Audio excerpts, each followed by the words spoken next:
Reformasi Polri menjadi salah satu tuntutan yang diusung dalam aksi demo akhir Agustus lalu.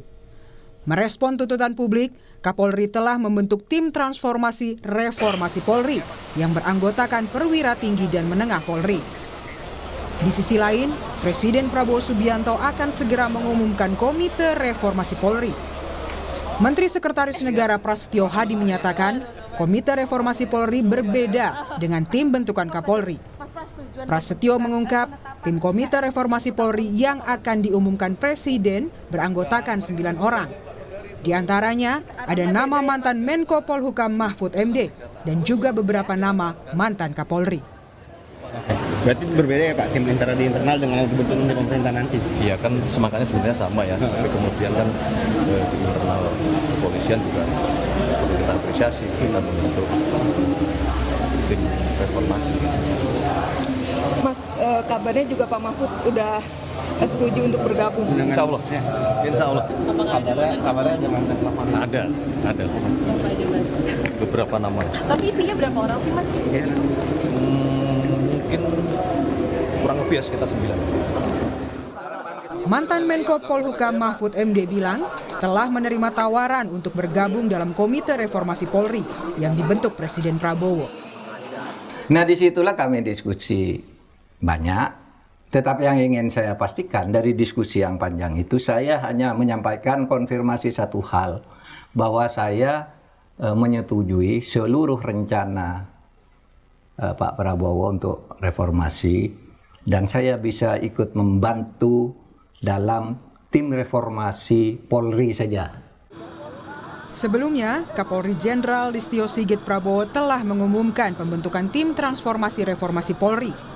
Kapolri menegaskan pembentukan tim ini sebagai bentuk komitmen Polri untuk melakukan perbaikan institusi, meningkatkan transparansi, dan memenuhi harapan masyarakat.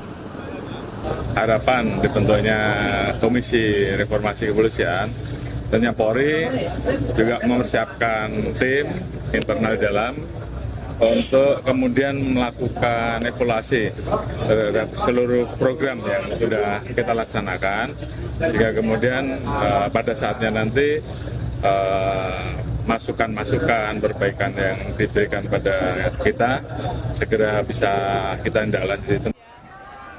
Dengan adanya 2 lembaga yang mengawal reformasi Polri, akankah Polri bisa semakin cepat berbenah, memperbaiki diri, sehingga menjadi lembaga yang lebih melayani dan melindungi masyarakat? Tim Liputan, Kompas TV. Dikawal 2 lembaga atau 2 tim, akankah proses reformasi Polri bisa berjalan lebih cepat dan lebih baik? Kita ulas bersama anggota Komisi 3 DPR RI Rudianto Lalo dan pengamat kepolisian Bambang Rukminto. Selamat malam Pak Lalo, juga Mas Bambang. Selamat malam. Malam. Dengan adanya 2 tim ini, DPR bagaimana mendesak bahwa tim ini harus bekerja dengan maksimal? Yang pertama tentu pembentukan tim transformasi reformasi Polri yang dibentuk oleh Pak Kapolri. Ya. Saya kira itu kita harus tanggapi sebagai respon cepat untuk menerjemahkan apa yang menjadi keinginan publik, keinginan Bapak Presiden yang ingin membentuk Komite Reformasi Polri. Yang sampai hari ini memang belum dikeluar kepresnya siapa-siapa nanti yang duduk di Komite Reformasi Polri. Kalau ditanya bagaimana nantinya, ini kan yang dibentuk Pak Kapolri kan internal ya, diisi oleh tidak akan tumpang tindih dengan yang dibentuk Presiden. Sementara Presiden tentunya akan pasti membentuk orang luar ya, ya di luar kepolisian. Tentu kalau ini kemudian duduk bersama, itu kan bagus, ya kan? Ada 2 internal dan eksternal duduk bersama kemudian merumuskan ide-ide gagasan apa yang kemudian lahir untuk perbaikan Polri ke depan, kan itu. Ya. Apa yang perlu diperbaiki Polri, tim inilah yang akan bekerja bersama saya kira. Karena kalau hanya sekedar Komite Reformasi dibentuk Presiden, tentu pasti akan berkoordinasi dengan internal kepolisian. Sehingga ketika kemudian sudah ada bentukan Pak Kapolri, ini akan sinergi nantinya, kolaborasi untuk merumuskan gagasan apa untuk memperbaiki Polri. Kalau Mas Bambang lihatnya 2 struktur ini ya, yang dibentuk internal Polri, yang dibentuk Presiden, apakah akan bisa saling melengkapi atau semestinya digabung dalam satu tim? Harusnya bisa saling melengkapi ya. Tadi saya barusan dari Mabes Polri mengikuti rapat dengar pendapat ya kawan-kawan dari beberapa kawan-kawan dari luar, saya dan banyaklah tokoh-tokoh, Mas Prof. Hermawan Sulistyo, Prof. Basuki Reksobowo, banyak tadi, ada sekitar 32 tokoh yang membahas yang ini hadir, khusus, Mas? membahas ini juga, membahas tim.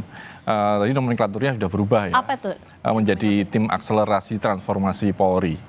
Tim akselerasi transformasi Polri. Ya, jadi bukan tim transformasi reformasi Polri. Ya, kemarin kan jadi dengan diksi atau nomenklatur itu kan jadi bingung ini reformasi atau transformasi seperti itu. Tapi tadi sudah berubah. Artinya langkah-langkah strategis sudah dilakukan oleh Polri untuk mendengarkan apa masukan-masukan dari masyarakat. Itu harapannya sih memang ada percepatan terkait dengan upaya membangun Polri yang profesional seperti itu. Memang publik tentunya skeptis apakah karena ini diisi oleh kawan-kawan Polri sendiri 52 orang kan. Ya. Ini jangan-jangan ini hanya sekedar gimmick saja untuk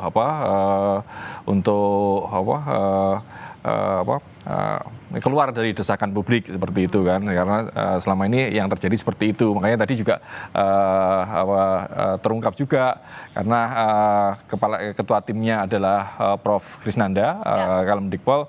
Beliau kan pensiun 3 bulan ini. Saya sampaikan juga jangan-jangan ini 3 bulan selesai kan seperti itu kan. Jangan sampai seperti itu juga karena problem harus benar-benar beres gitu. Dan yang ini bukan sebagai upaya pencitraan, tapi benar-benar membangun atau melakukan transformasi yang lebih substansial seperti itu. Yang substansialnya tuh apa kalau dari DPR yang harus dikejar oleh tim ini? Saya kira kan kalau bicara 3 hal struktural udah bagus ya kan.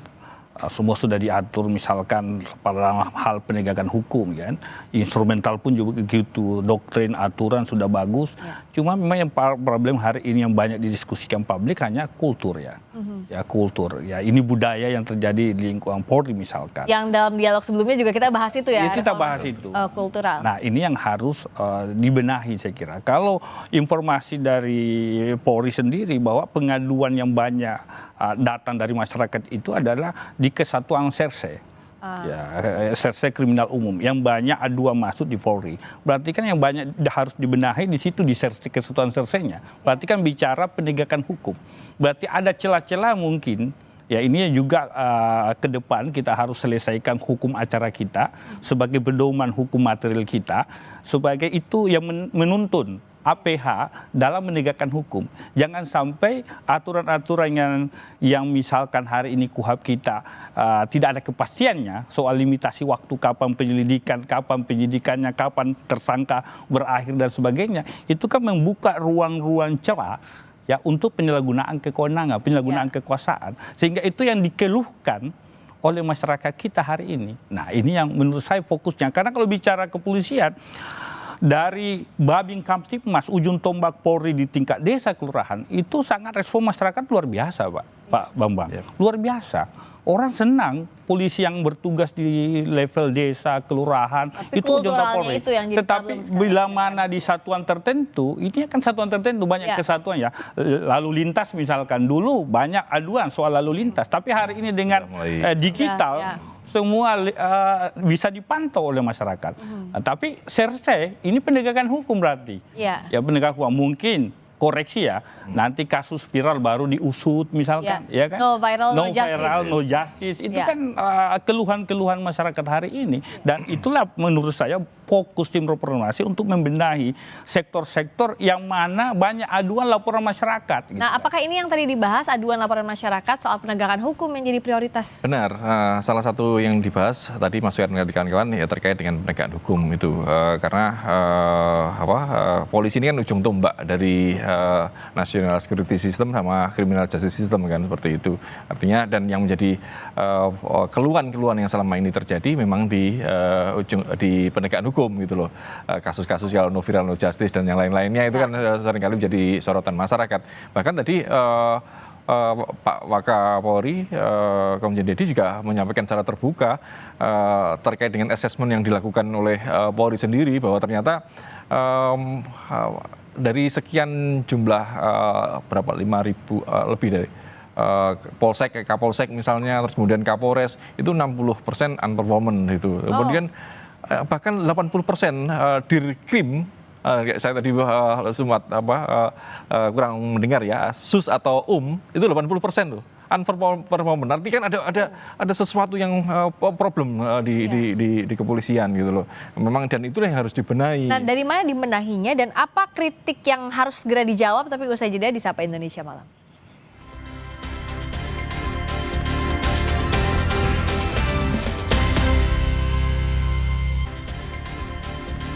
Masih membahas soal dikawal 2 lembaga atau 2 tim, akankah proses reformasi Polri bisa berjalan lebih cepat dan lebih baik? Kita masih mengulasnya bersama anggota Komisi 3 DPR RI Rudianto Lalo dan pengamat kepolisian Bambang Rukminto. Jadi dengan data tadi ya yang Mas Bambang sampaikan itu apa yang harus dilakukan, langkah taktisnya lah. Secara normatifnya kan kita sudah tahu ya apa yang jadi problem. Taktisnya gimana? Saya kira pengawasan paling utama. Ya, pengawasan internal, pengawasan eksternal terhadap polisi ya, oknum ya, yang misalkan rekam jejak, dapat pengaduan, laporan, itu harus menjadi bahan masukan bagi pimpinan untuk memberi reward and punishment. Kalau ada oknum polisi, banyak laporan misalkan dari masyarakat, harusnya jangan diberi tempat gitu kan, jangan diberi ruang di institusi kepolisian. Begitupun sebaliknya, kalau ada polisi yang berprestasi, karena misalkan dia tidak kenal pimpinan-pimpinan, justru polisi seperti ini yang harus diberi ruang untuk menempati pos-pos penting di kepolisian. Artinya meritokrasinya harusnya jalan. Ya, benar, meritokrasi, terus kemudian sistem pendidikan, itu harus semuanya harus dibenahi. Dan tadi reward and punishment, karena selama ini karena meritokrasi tidak berjalan, karena reward punishment-nya juga tidak jalan gitu loh. Dan seperti yang disampaikan Pak Rudi tadi, kontrol pengawasan itu penting. Makanya kalau selama ini mengapa itu terjadi, ya kontrol pengawasannya lemah gitu loh. Makanya dengan adanya tim reformasi yang dibentuk Presiden, harapannya ini bisa mendorong ini. Ini ada kendala apa sih Polri kok tidak bisa melakukan itu seperti itu kan. Artinya kalau ada dorongan dari pemerintah, dari Presiden, ini akan agak akselerasi ini ada gitu loh. Tanpa ada itu ya masyarakat pesimis lah. Ya. Nah, kalau dari bayangan DPR, nanti saya akan tanya juga ke Mas Bambang. Tapi sebenarnya idealnya bagaimana? Apakah dari internal kasih problemnya apa aja lalu diselesaikan dengan tim reformasi yang dibentuk Presiden, atau justru temuan dari tim reformasi Presiden yang terdiri dari eksternal ini yang kasih catatan untuk internal? Ya, semua saya kira bisa, mau eksternal, mau internal, kalau muaranya tujuannya untuk perbaikan institusi Polri, saya kira semua harus terbuka untuk menerima itu.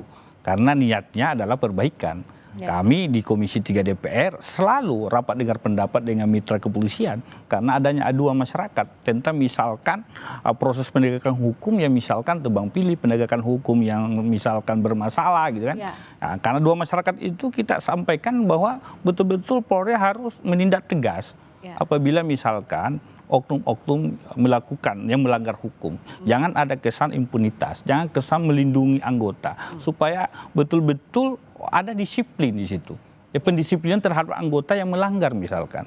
Karena kapan dilindungi, maka kesan akan itu tadi, persepsi masyarakat citranya akan buruk. Ya, karena citra kepercayaan publik itu yang jadi taruhannya. Kalau Mas Bambang soal konsep tadi gimana? Apakah kritik ini dari eksternal dulu, tim reformasi yang dibentuk Presiden dulu, atau ada semacam inventaris apa saja yang jadi masalah dari internal? Ya, pembentukan tim transformasi oleh